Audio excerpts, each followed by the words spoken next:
কথা কিছু কিছু বুঝে নিতে হয়, সে তো মুখে বলা যায় না, সে তো মুখে বলা যায় না।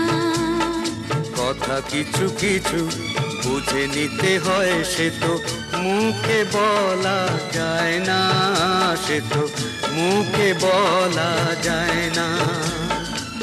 চোখের কথাই মনের কথা, চোখে মনের আয়না।